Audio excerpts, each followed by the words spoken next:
आज सारी मीडिया यहाँ है, एक आप लोगों से अपील भी करूंगा, एक प्रार्थना भी करूंगा। कल शाम को 5 बजे काकरोला बस स्टैंड के पास सेक्टर 87 हरियाणा के यशस्वी मुख्यमंत्री माननीय श्री नायब सिंह सैनी जी कल शाम को 5 बजे एक बड़ी विशाल जनसभा रैली को संबोधित करने, आपसे वोटों की अपील करने आपके बीच में आए हैं। मैं दोनों संस्थाओं से भी निवेदन करूंगा और आपके चैनल के माध्यम से पूरे नगर निगम मानेसर की देवतुल्य जनता, यहाँ के मतदाताओं से एक अपील करूंगा कि कल बड़ी संख्या में आप माननीय मुख्यमंत्री जी को सुनने के लिए, उनके अपना भरोसा जताने के लिए कि जिस भरोसा जिस आशा के साथ उन्होंने आपके बेटे, आपके भाई, आपके बच्चे पर जो भारतीय जनता पार्टी का प्रत्याशी नगर निगम मानेसर से बनाया है, उसमें आप अपना सहयोग दें, अपना समर्थन दें। और मैं भी अपेक्षा रखता हूँ, आपका भाई, आपका बेटा, आपका बच्चा होने के नाते आप मुझे भी उस जनसभा को सफल बनाएं, अपना आशीर्वाद दें, अपना सहयोग दें, अपना समर्थन दें। सरपंच जी, मानेसर बड़े तेजी के साथ विकसित होता जा रहा है, इसमें बहुत सारे सेक्टर और बहुत सारी चीजें। आपके दिमाग में मेयर बनने के बाद कुछ योजना होगी, प्राथमिकता होगी कि मेयर बनूंगा तो ये चीज 5-6 प्राथमिकता होगी। देखिए, मानेसर नगर निगम एक बहुत छोटा और एक बहुत सीमित नगर निगम है, जिसमें 30 गांव और 77 सेक्टर से 99 तक का शहरी क्षेत्र और बहुत बड़ा औद्योगिक क्षेत्र जो मैंने बताया अभी, वो इसमें शामिल है। और अभी तो यहाँ और भी फेज 6 के रूप में एक नया औद्योगिक क्षेत्र यहाँ स्थापित हो रहा है। एक नगर निगम को कैसे सुंदर, कैसे स्वच्छ, कैसे बेहतरीन बनाया जाए, उसका पूरा रोड मैप हम कुछ तैयार कर चुके हैं। और कुछ इस चुनाव के बाद यहाँ के सभी 30 गांवों के साथ, उसमें वार्ड के काउंसलर भी रहेंगे, वहाँ के गणमान्य व्यक्ति भी रहेंगे, शहर की RWA के प्रधान, शहर के अनेक सोसाइटी के मौजूद लोग, और उसमें औद्योगिक क्षेत्र के भी जो प्रमुख लोग हैं, उनकी भी इकाइयां के लोग, सब बैठ के कुछ हमारा मैनिफेस्टो तैयार हो चुका और कुछ उसमें ऐड करना हुआ, वो भी ऐड करेंगे। गांव का सरपंच होने के नाते मुझे यहाँ की हर छोटी बड़ी समस्याओं का पता है। गुरुग्राम सरपंच एसोसिएशन का प्रधान होने के नाते सभी गाँव में मैं गया तो वहाँ की समस्याओं का पता है। और पिछले 9 साल से मैं शहर में कार्यालय यहाँ मेरा है, तो यहाँ की भी हर छोटी बड़ी समस्याओं से भली भांति वाकिफ हूँ। औद्योगिक क्षेत्र मैंने बतौर सरपंच लगभग 4 से 5 करोड़ रुपए के विकास कार्य IMT मानेसर की भिन्न भिन्न कंपनियों से CSR के माध्यम से अपने कार्यकाल में कराए थे, तो वहाँ भी मेरा बहुत अच्छा तालमेल है। शहर को सुंदर बनाने के लिए बिजली, पानी, रोड, सड़क, सीवर, स्वास्थ्य, शिक्षा, चिकित्सा, बहुत ऐसे मुद्दे हैं कि मैं बताया, मैंने बतौर सरपंच मैंने सरकार के साथ काम किया है, करेंगे। बेसहारा पशु, खिड़की वाला टोल भी मुद्दा है, तो ऐसे अनेक समस्याएं हैं। आप भरोसा करें, और शहर भी, गांव भी, औद्योगिक क्षेत्र भी, सब मिलके कैसे नगर निगम मानेसर खुशहाल हो, कैसे सुंदर बने, उस दिशा में आगे बढ़ेंगे, वो सब हमारा तैयार है। सुंदर जी, कल लड़के लगाए जाने कल तक ये था कि 2 तरफा कहीं ना कहीं चुनाव जो है वो देखे जा रहे थे। आपको कल से ही समर्थन मिलना शुरू हो गया गाँव वालों का, अपने साथियों का। आज की रणनीति क्या चल रही है? कितने लोग आपके साथ जुड़ने, बाकी भी गाँव के लोग रह गए हैं?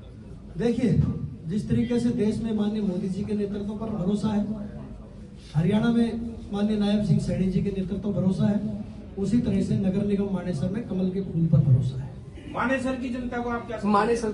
मैं मानेसर की देवतुल्य जनता से, यहाँ के मतदाताओं से एक अपील करूंगा कि बड़े लंबे समय के बाद, लगभग 4 साल का इंतजार होने के बाद, आपको पहली बार आपका मेयर चुनने का सौभाग्य प्राप्त हुआ है, और ये भारतीय जनता पार्टी में संभव है।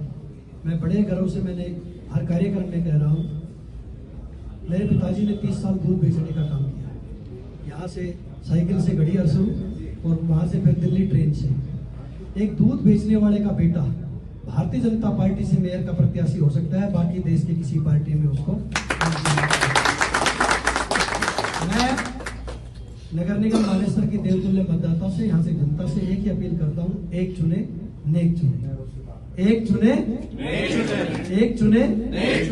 और मैं जहां तक जानता हूँ, यहाँ की जो देवतुल्य जनता है, यहाँ के मतदाता है, वो अपने बेटे, अपने भाई को अपना आशीर्वाद, अपना सहयोग, अपना समर्थन देंगे और 2 तारीख को एक एक वोट कमल के फूल के बदल का निशान दबा करके माननीय नरेंद्र मोदी जी के, माननीय नायब सिंह सैनी जी के और स्वयं के अपने हाथ मजबूत करेंगे। सुंदर भाई साहब, जिस तरीके का मुकाबला अब कितना मजबूत और कितना कड़ा नजर आ रहा है। कहते हैं कि राजनीति एक दिन में परिवर्तित हो जाती है, तो उस समय जो है वो नजदीक आता जा रहा है। तो इस मुकाबले को कितनी मजबूती के साथ और कितना कड़ा आप देख रहे हैं? देखिए, चुनाव होता है और कभी भी व्यक्ति को, सामने वाले प्रत्याशी को कमजोर नहीं मानना चाहिए। चुनाव में हम बहुत आगे हैं, डट के मुकाबला करेंगे, मजबूती से मुकाबला करेंगे और डंके की चोट पे चुनाव जीतेंगे।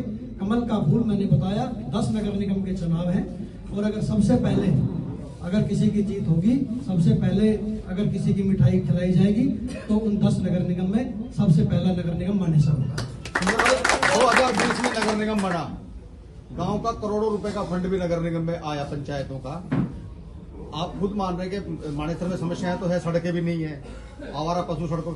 4 साल में ये सरकार का फेलियर है कि यहाँ सड़कें तक नहीं बना पाई। GMD है, नगर निगम भी है, तो क्या मानते हैं, सरकार का फेलियर या कहीं नगर निगम का तंत्र आपका भ्रष्ट था? नहीं, मैं सरकार का इसमें फेलियर नहीं मानूंगा। सरकार ने अपना काम किया है।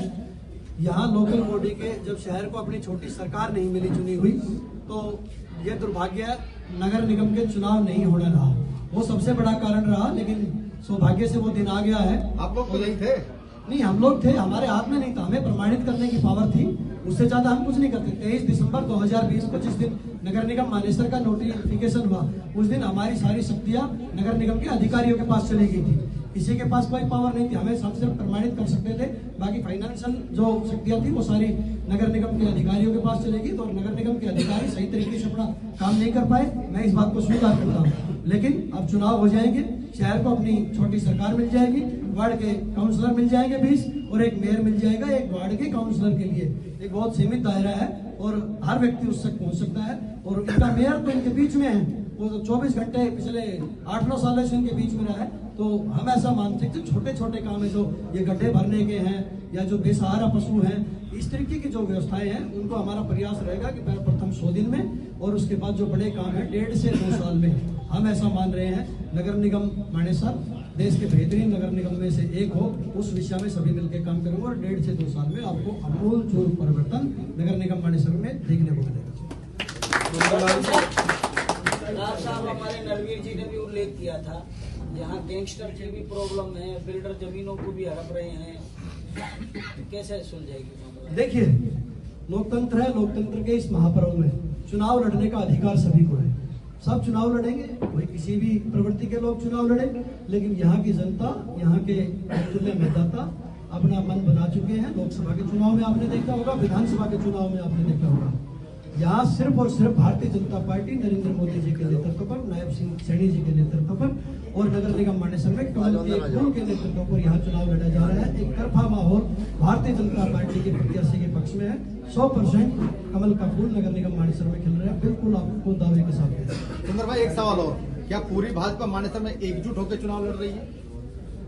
माननीय मोदी जी का चुनाव चिन्ह कमल का फूल, नायब सिंह जी का चुनाव चिन्ह कमल का फूल, राव इंद्रजीत सिंह जी का चुनाव चिन्ह कमल का फूल, राव नरवीर सिंह जी का चुनाव चिन्ह कमल का फूल और नगर निगम मानेसर में मेयर प्रत्याशी का चुनाव चिन्ह कमल का फूल।